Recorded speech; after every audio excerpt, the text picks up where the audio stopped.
Looking for ways to enhance leadership and team dynamics in your business? Meet Rich McLaughlin, an expert in transforming small business teams with over 20 years of experience. Tune in as Rich reveals practical strategies for driving growth and fostering a collaborative workplace. All right, Rich, thanks for coming on. I know you're kind of an expert in this space. So kind of help us out with, I guess, how you got involved and what you see going on out there. And because you deal mainly with small to mid-sized businesses, right? My understanding?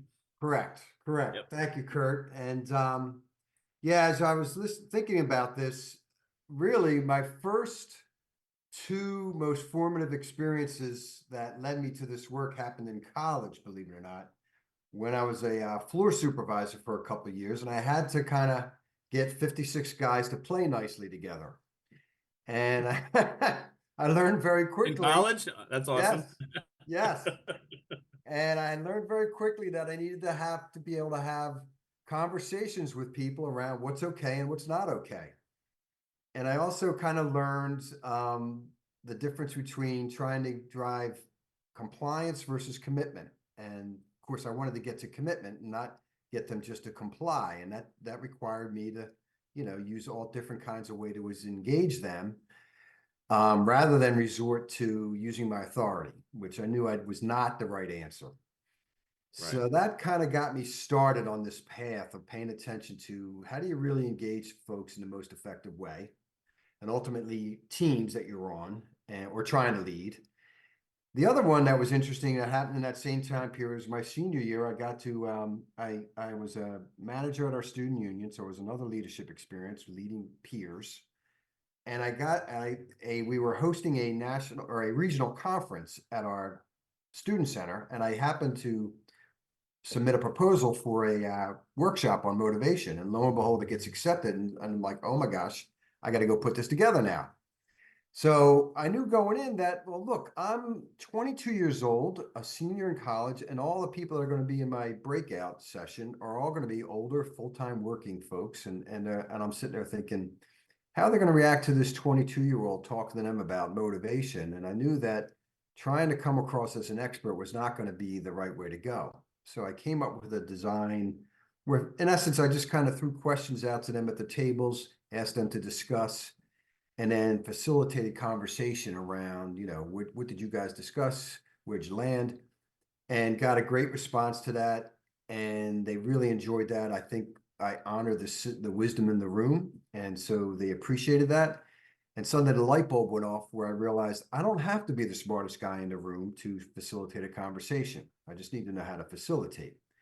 So that really kind of jump-started me into this work and gave me a lot of courage around walking in any room and knowing that I don't need to be the smartest person in the room. In fact, that's probably going to work against me if I try to be. So I've tried to take that lesson to every team I've worked with over the years and to the leaders of those teams to get them to understand that if you want to get the most out of your team, you want to bring some humility to the conversation and let them show you how smart they are. I would agree 100%. I think it's incredible that you figured that out at 22 years old, frankly.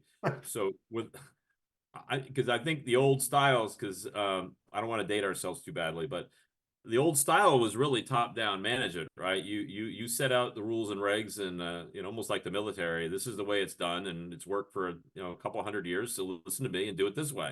Right. Whereas the newer style is more about, I'm going to assign you with a task or a project, and you can work on the details as long as we end up meeting the goals, and I'll coach you along if that becomes necessary at some point. But as much as I can rely on your experience, the better. And I agree. It sounds like you created essentially a mastermind group by facilitating the expertise in the room of people that were much older than you, more experienced, and respected that expertise, which I know now, being on the other side of that fence, having a 22-year-old come in the room, I'd be like, I don't know. Let me think. Yeah, exactly. So sure. I'm not sure how much they're going to add to the conversation, but if they got us to talk together, I could definitely see how I would be like, oh, that's pretty cool. Right. Yes. So did anything kind of, I'm just interested in like what maybe that's a pretty insightful thing to know at 22 years old is the only thing I'm thinking. So Well, anything I don't know if occurs, I you're like, was hey, that yeah, conscious of it, honestly. I mean, I just kind of okay, knew that's great. what wasn't going to work. I just knew that. I mean, it was almost the circumstance kind of drove it from the standpoint of I was like, well, I Cool. can't go in there as an expert. It's just it would be laughable. So I Right. was True. resorted to let me go with something that I think might work. And then it did, and I got a positive response, and I'm suddenly going, oh, okay. You don't Great. have to be the most knowledgeable person to be up front leading the conversation. And that was Right. the light bulb. No, I agree 100%. So now that you learned your kind of your genius there, you figured that out, which is awesome. Where did you go from there to try to help business owners and people really kind of produce a better product and be more efficient in the way they do things? Yeah, so for a while I was doing it more on the larger corporate side where I was doing a lot of leadership development type of work and working with teams and folks in leadership positions, just trying to get them to, work together as efficiently and effectively as possible. Okay. More recently, I just kind of pivoted to focusing on small businesses and partly just driven by the fact that most people, if you look at the data, work for small businesses. They don't work for large corporations. Mhm. And B, I just like the idea of seeing small businesses succeed. So I think, as you can imagine, a lot of these small business owners and entrepreneurs, they know maybe their business, they know their service, but they're not necessarily schooled in how do I lead and manage other people. And so that's a lot of our work from the what we call our EOS practice, where we're just helping those folks in those leadership positions learn how to develop the people underneath them so they can grow and actually have some time to enjoy running the business, not feel like they have to do it all. And I would agree again. I think one of these small business owners, and I will throw myself into that ring, we're pretty good at what we do, but as you try to expand and bring in more employees, you kind of feel like, how do I let go of this stuff? Because honestly, many times you are doing things better than the people you're handing it off to, Sure. but Yep.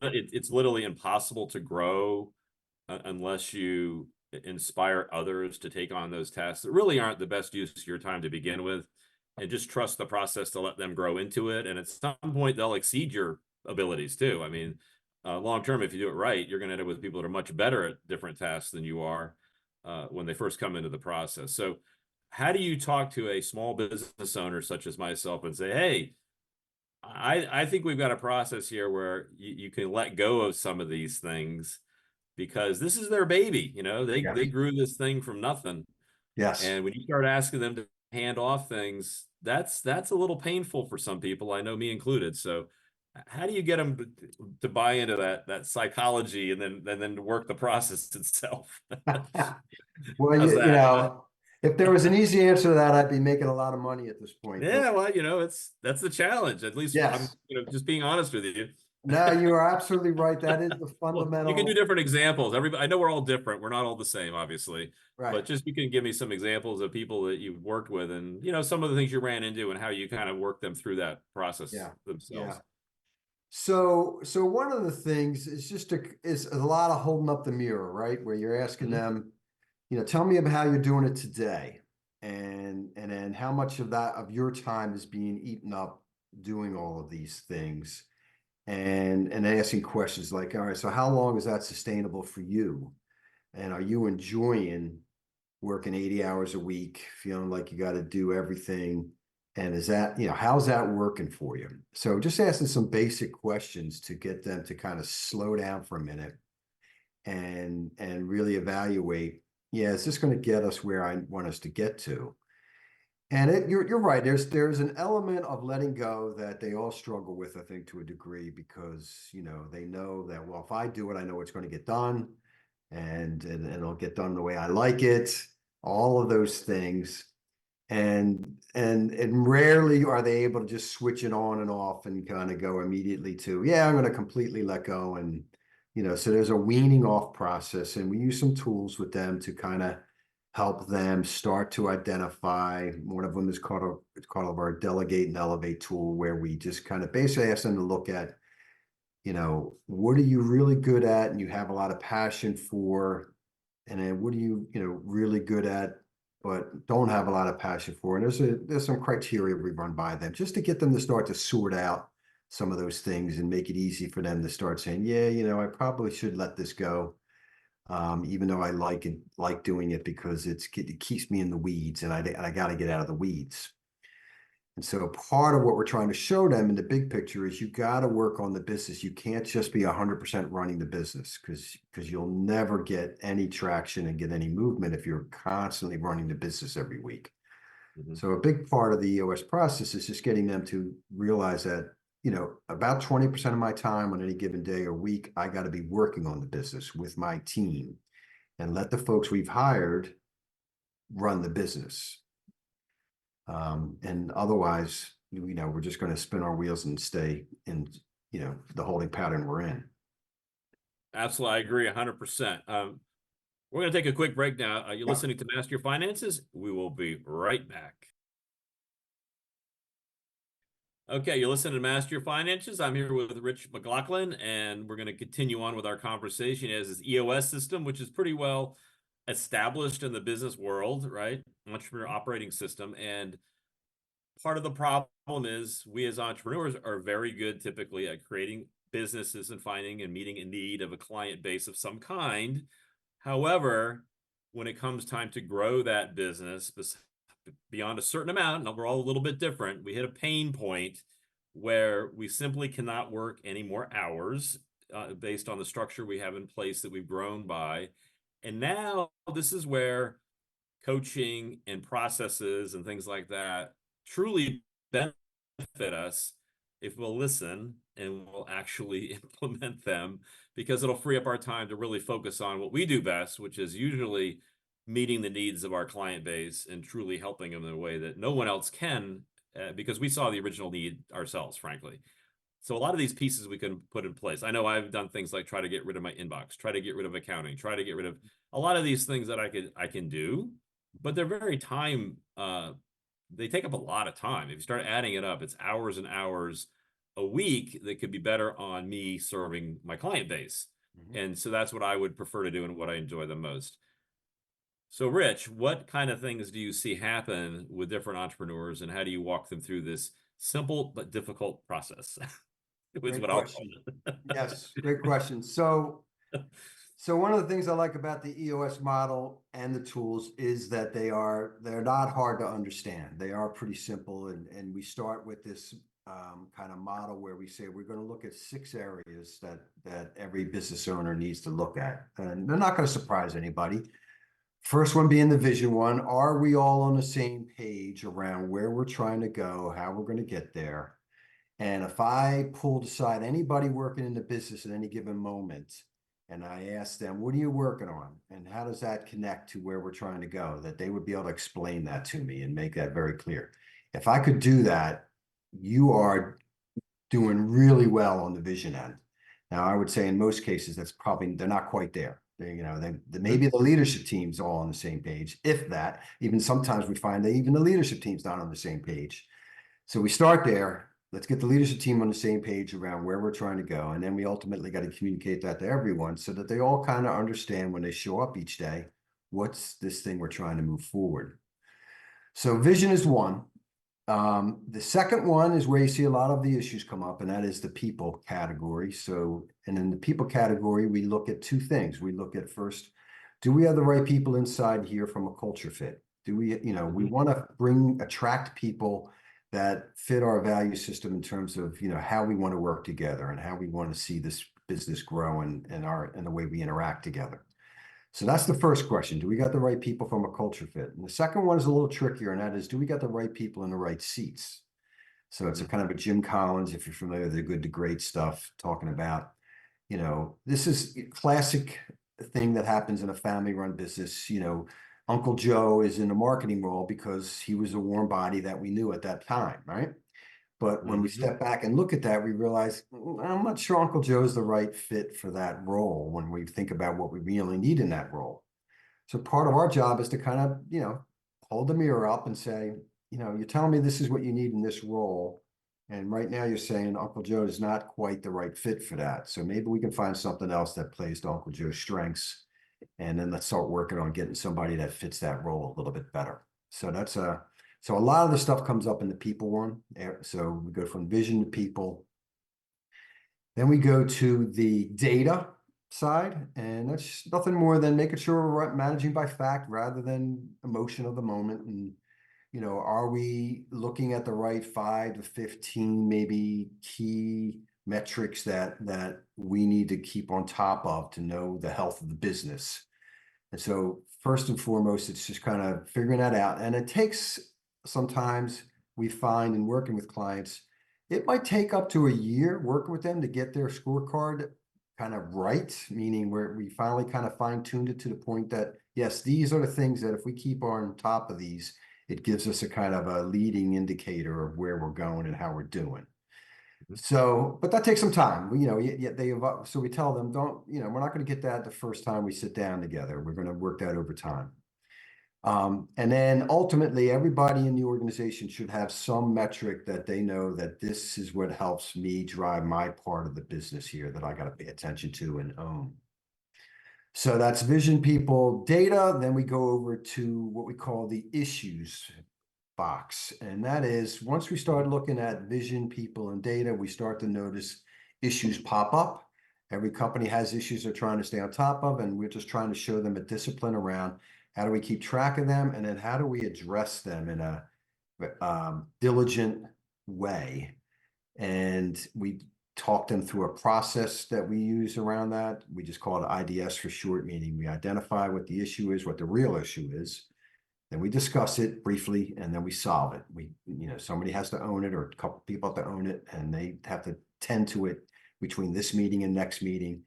And so that we don't just talk about it. The last thing we want to do is get together and just talk about our issues. We want to resolve them. So that's a discipline thing. Nothing magic about that other than being disciplined about how we run those, what we call level 10 meetings. Level 10 meeting. Every time we get together, we want to feel like we are focused, we're working stuff through, we're discussing and using our time effectively.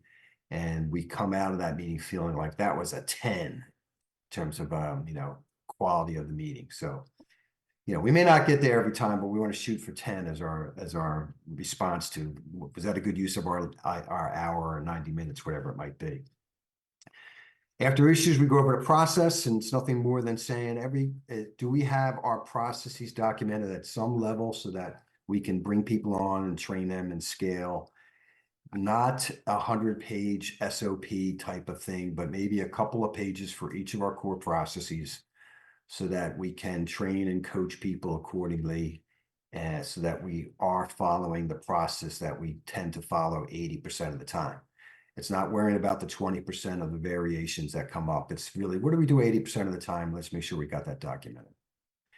And then similar to the vision, that everyone's following that process so that we all know this is how we do our work. Last one is what we call traction. Traction is nothing more than quarterly figuring out what are our rocks or goals that we need to tend to as we work on the business, meaning every quarter, the leadership team, as well as people throughout the organization, has certain things that they're tasked to do that improve the business so that we're working on the business while we run the business.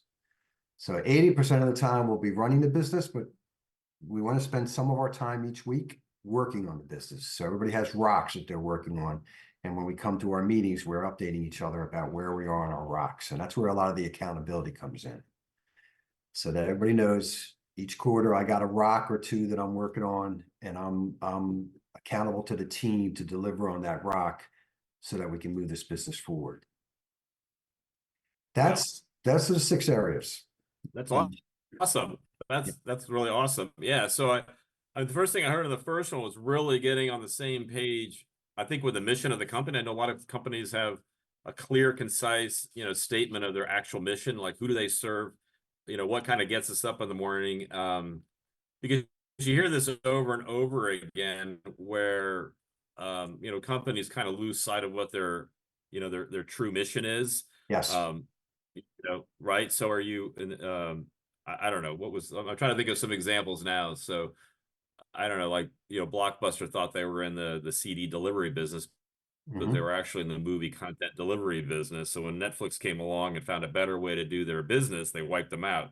Right. So sometimes you lose sight of like how are you actually really serving the client, and as times adjust and change, are you truly doing it in the best way for the client experience, right? Right. And I know even like financial services going through that, right? There's a lot more involved in the advanced planning side of it than just investment management. So it's an evolving business, and every business has an evolution they're going through. And if you're not evolving, that means you're probably being disrupted and don't realize it.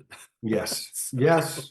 so you have Great. to be careful. So do you have Yeah. any examples of like where like companies have kind of really noticed something and said, "Hey, we're not really in this business. Maybe we're in this business instead," right? So, I know I've seen that time and time again where people Yeah. lose a little bit of track of what they think they do, but that's not really Hmm. what they do.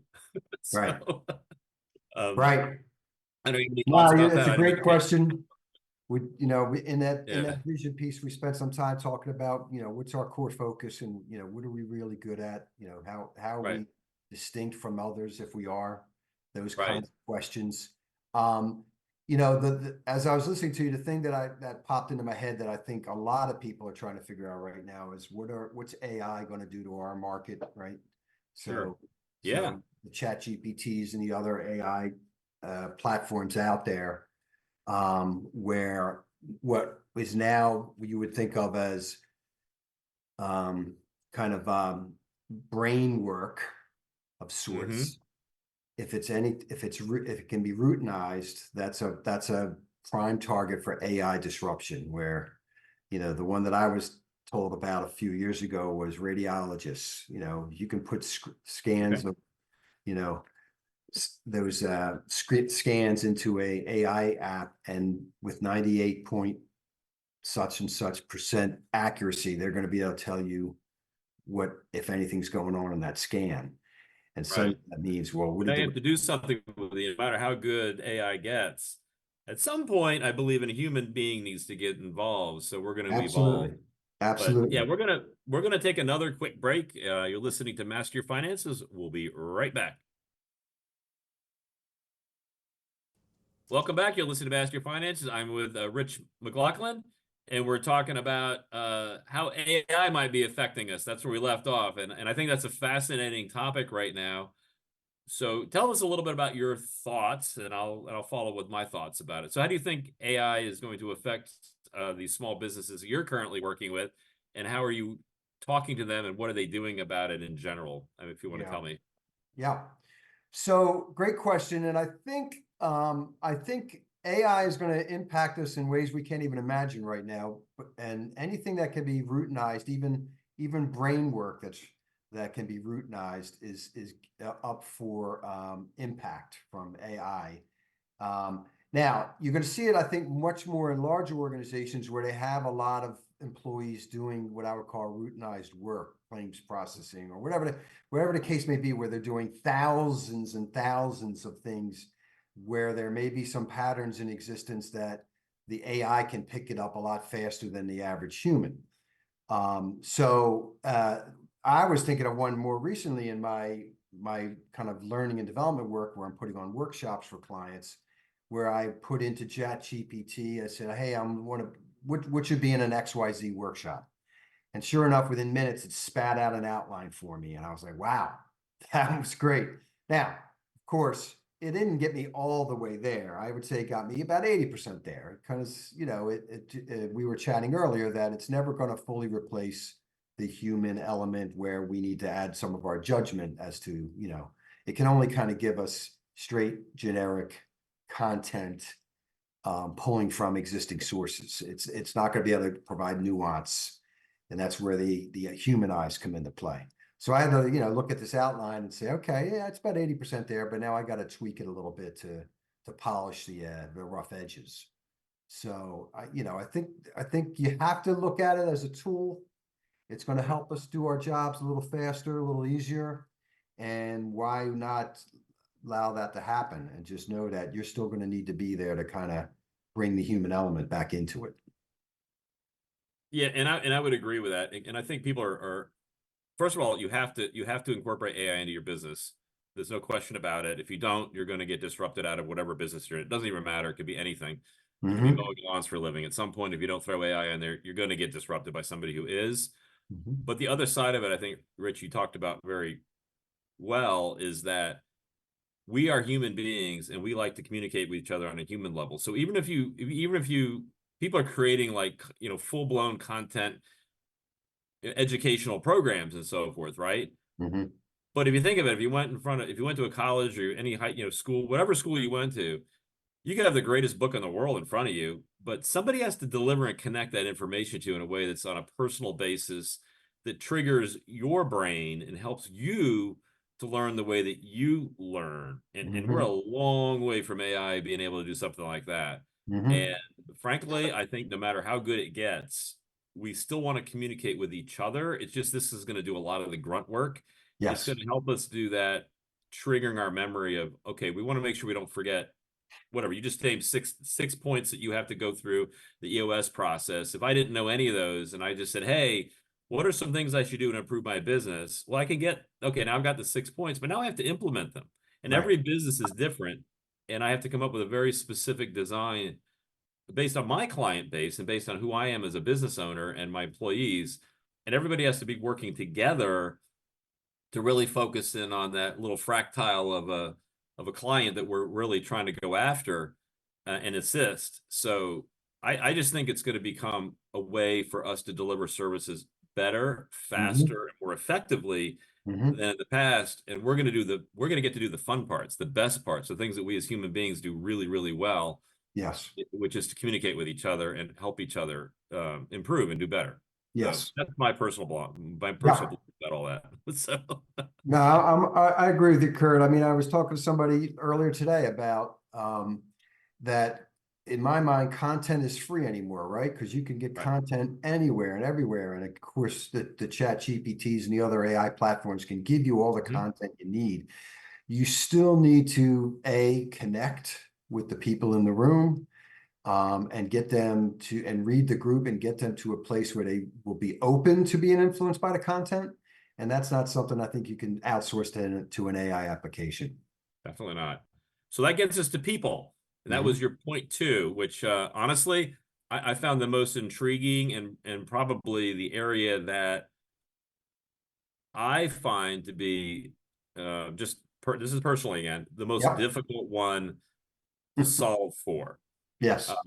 Because people are people, and you have to find ways to connect people with the things they love to do and they do best, and also to manage those people in a way that they run as independently as possible Hmm. and get the projects done. So I'm not working 80 hours a week overseeing this whole thing and I can Hmm. expand. So can you walk us through a little bit of that? Because that scenario, I know that I remember Merv Griffin years ago, and I'm probably dating myself. He says is the number one attribute to his success was his ability to hire right. Yeah. Good for And, him. and you hear that, you kind of hear that over and over with different people in different ways. And in fact, that's tech, right? Tech is known for hiring people and kind of letting them run, Hmm. Hmm. and letting them be creative and really solve problems very quickly. And that's why you see some of these companies go from nothing to, multi-billion-dollar companies in literally a couple of years Right. sometimes, because they've learned the power of allowing people to really produce in a way that if you tried to top-down manage them, it would not occur. It just simply can't happen. Yeah. So anyway, what are your thoughts about the people aspect? And how do you get those? How do you find those right people, or how do you like reallocate the people you might already have? Hmm. And then how do you bring in the new ones as you're trying to expand and you have to hire additional people to help out? Yeah. Well, there's a lot there to unpack. Let me, so so how do you get the right people in? So I'll go back to my college experiences again, and I've learned so many cool things going through that. So as part of the recruiting process to become a floor supervisor, distinctly remember of course, you went through your normal individual interviews with people, and you know how those go. They're going to, and Mhm. what your strengths and weaknesses, and they have a formula that, and those are fine. But what was interesting that they did is they put a number of the candidates in a room and sat in a circle and gave them a task to do together, and then others on around the outside were watching. And what they were looking for was not that who's the smartest person in the group, and who could kind of dominate the conversation and sway the group. They wanted to see how well did we work together. And I thought that was so interesting when I came away and realized and asked them why they did it that way. And I thought, and so many companies, even to this day, still don't do that. I think Really? because I think in a one-on-one, yeah, in a one-on-one situation, you can always say the right things. Yeah, teamwork, I love it. I breathe it every day. But put them in a scenario where they actually have to work together with some teammates, you may see a different story. Right. So I think we need to rethink about how we observe and evaluate people in both kind of one-on-one scenarios as well as within a team scenario, because you could probably think about, I might in a one-on-one scenario come across one way, but in a team scenario come across a very different way. So that's one way to think about, how do I make sure I'm bringing the right people into the company that fit the value system that we're looking for. From the leadership standpoint, I find that I keep coming back to this notion that the really effective leaders always remember that my job is to focus on the what and the why and stay out of the how. And if I can do that, you're going to do two things. You're going to both give folks the necessary structure and sense of the lanes they need to stay in, because we need that and they need that. And you're also giving them the freedom that they desire in terms of how they go about doing their work, because everybody likes to express themselves in the way they do their work. And so as a good leader, I don't want to inhibit that. I want to give them that freedom, but I also need to give them some structure and some lanes so that we're not all doing our own thing. So I think most leaders kind of realize, yes, that's the line I have to straddle. I have to give some structure and some lanes, but I also want to give maximum freedom as much as possible. And know that not everybody loves that. There are some people that might want to come work for you that will sit there and tell you, no, I want you to tell me exactly how to do it. And then I'd say, well, they're probably not a good fit here. Because I don't want that. I don't want somebody coming in here with the attitude, I don't want to think, I just want to do what you tell me. Yeah, no, and I agree with that. And I believe you said it. When they have a clear indication of what are they doing, and I think the biggie was the why, because a lot of times you'll give people a project. Here's what we're going to do. If they don't understand why this is important to the service or product or whatever you're doing as a business, they'll lose sight of when they come across a challenge. They don't really, why do we need to do this? It doesn't make any sense to me. Right. But if management explains, this is why this is important to our overall company, because you're kind of segregated off maybe in this little task that you're doing. And you may not really see the big picture like leadership does. And they really need to share as transparently as possible, why are we doing all the things that we're doing, and allow them that flexibility to really solve, because they're right there on the front line, and they're going to see things faster than you will as far as, well, that maybe you thought that was the right way to do it, but this is what I'm seeing. Maybe this other way might be a little bit more effective, and they can test it and try it, and they can come back and say, look, I tried this other way, it's actually working better. So that's why I'm doing it. So I think it's a key way to push the decision-making process as far to the front line as you can, and still managing control at some level, right? Yeah. And all right, we're at another break here. Another break. We're gonna come right back. You're listening to Master Your Finances. Welcome back. You're listening to Master Your Finances. I am here with Rich McLaughlin. The people, I think, is always the biggest challenge. But once you get that figured out, you talked about managing the data, which of course is really, really important. And all of us should be tracking and managing our data. And then as the issues pop up, you need to address those issues. But the one in this last segment I'd really like to delve into a little bit is that process long term, because just from what I've noticed is that until you kind of get your business into a systematic process that can be easily explained to somebody else, either internally or externally, you really don't have a business that's easy to manage. And when you go to sell it, you have to, or bring in investors, you need to be able to easily explain, this is how we actually are, why we're successful and how we're doing it. So what are your thoughts about that? How to get that business really to that point where it's a systemized process that works, right? Yeah. Great question, Kurt. And it made me it makes me think about when did I suddenly kind of develop my process mindset, I'd like to say. And so for me, it happened back during one of my internal jobs when I was working for a big manufacturer and I was going around to a bunch of their plants. And I was part of the total quality management education effort at that time. And so and there was a big emphasis on understanding your system, right? And so inevitably the people at the plant would want to take me on a plant tour. And so it would often start wherever they found me. And, oh, I'll start here. And so, it might be in the admin building. And I mean, this is the finance group. And I would always stop them after maybe the first couple. And I say, no, no, no, no, no. Take me to receiving. Start me there as if I'm raw material coming in. And then take me through the plant the way raw material goes through the plant and ends up at shipping. So I can really very quickly understand what you guys do here. And so to me, that was way more enlightening to get me up to speed very quickly about what goes on there, how they run their overall process, and where the pain points might be. And so ever since I've kind of had this, just I guess what I would call process mindset, and try to get people to understand that a lot of times it's not that people come to work planning on screwing up, the process gets in the way. And so when mistakes happen, my caution to leaders is don't look for people to blame, look at the process, because usually it's the process that's getting in the way and just making it difficult for them to do their job. Sometimes it might be the people, but it's usually not. It's usually a process issue going on. So so part of what we do is work with these leadership teams to first, again, document at a high level. This is how we do it.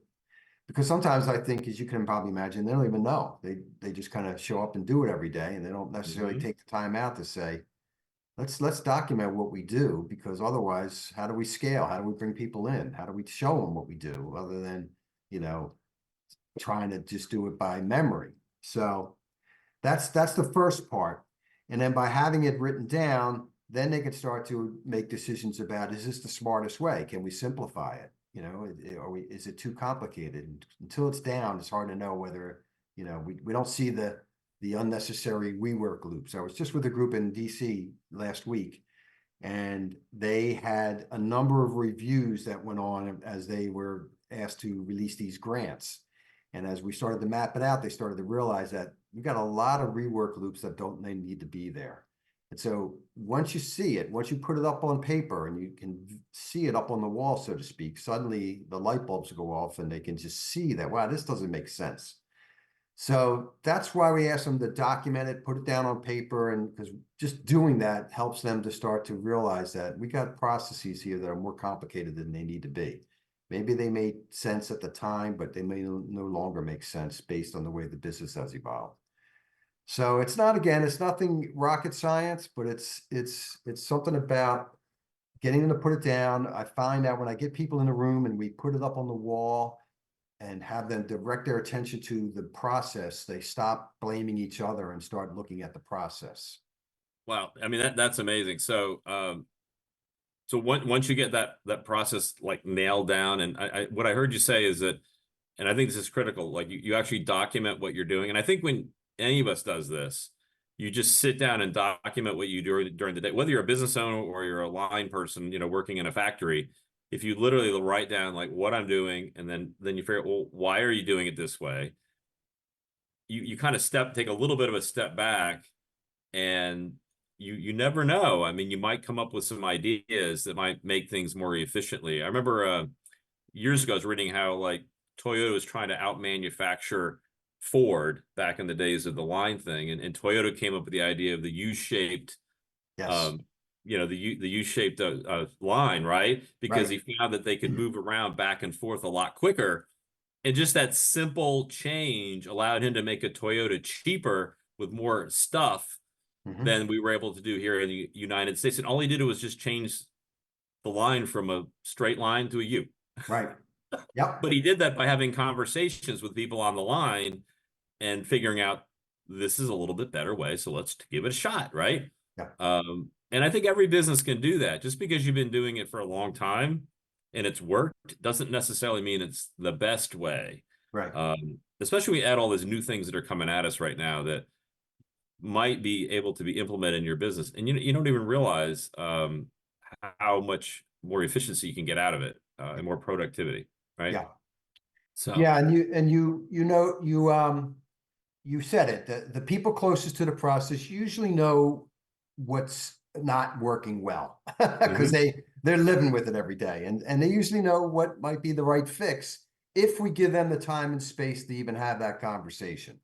Because again, they're usually so busy just running the business that they don't stop to look at their process and say, there's got to be a better way. And, Mhm. or it's a conversation they have by themselves in a frustrating way because nobody's listening to them. So That's I think is a key thing, because I've been on that end of it too, where I've been like an engineer working in a, on a ship and things like that, and you're going, well, that's fine, but there's other ways we can do this and get it done a lot quicker and easier and cheaper. mhm. But there, and frankly, we just did it, but it was like, because we're on a ship. But if I was in a factory, that wouldn't necessarily be okay, because Right, too many other people are involved. And when you have 20 or 30 people on a ship, it's not a big deal. But right, when you got like hundreds, if not thousands of people all involved, you can't just switch right. uh, without management's approval. And that would get very frustrating over time if you're seeing that you're doing something in a way that it's just so evident to you that Mhm, you could improve it, and they'll feel better about themselves if you listen to them and allow them at least to try it. They may be wrong, mhm. but at least let them try. Let's find out whether or not, on a test basis, because they may have a very valid point, and most times they're probably going to be right, because Yep. they're living it, right? Yes.